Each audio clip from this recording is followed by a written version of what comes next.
Can you tell me, can we get a little more in detail with the pieces that you made and kind of explain the figures that you used?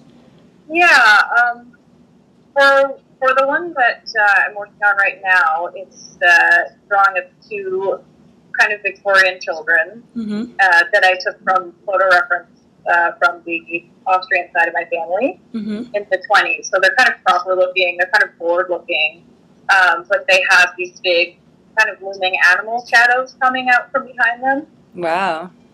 And I'm playing a lot on Victorian wallpaper patterns and stuff like that as well for using the digital aspect. Mm-hmm.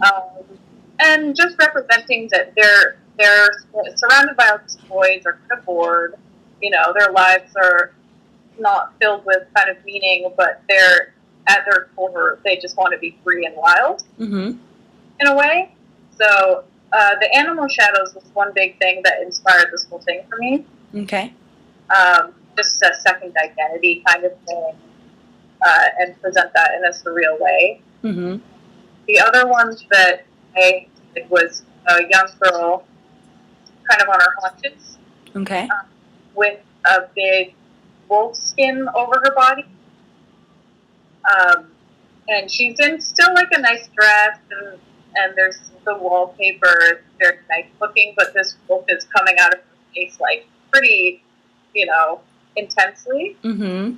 She looks very animalistic. It was based on a photo of my cousin's daughter, Alyssa, who's 7.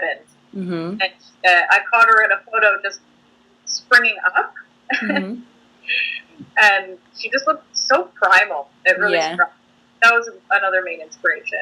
It also reminded me a little bit of certain fairy tales like Red Riding Hood, etc. Yeah, yeah. And Just that I did, whole reference to childhood stories are actually very adult in many ways. yeah, yeah. There's an innocence that's kind of removed Mm-hmm. and replaced by something darker. Definitely. And what about the third one?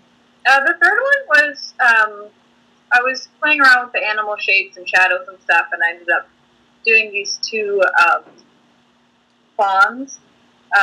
So kind of animals as children, Okay. just young, and then their connection between each other. So I made their hoops become roots, and then they tangle into this big kind of structure underneath them. Okay. So they're connected and they're bound, and that's kind of a symbol of family connection Okay. as young siblings that animals, I think, especially represent, Mm-hmm. because they're so unaware of what society would want them to do, Mm-hmm. you know, in terms of their relationship with each other, but they still remain very close. Mm-hmm. Very cool. Are you, it seems like through these works, you're presenting possibly a solution to the audience in terms of getting back in touch with their, not only their child self, but their animalistic side and going back to the roots and being connected to nature as well. So Yeah, those three lessons kind of seem to be shown to us and revealed to the audience.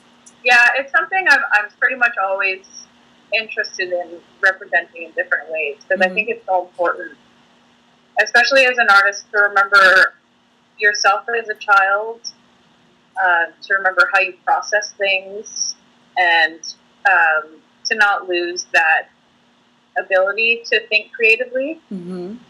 So I just sometimes like to show people how work and play can go together like that. Awesome.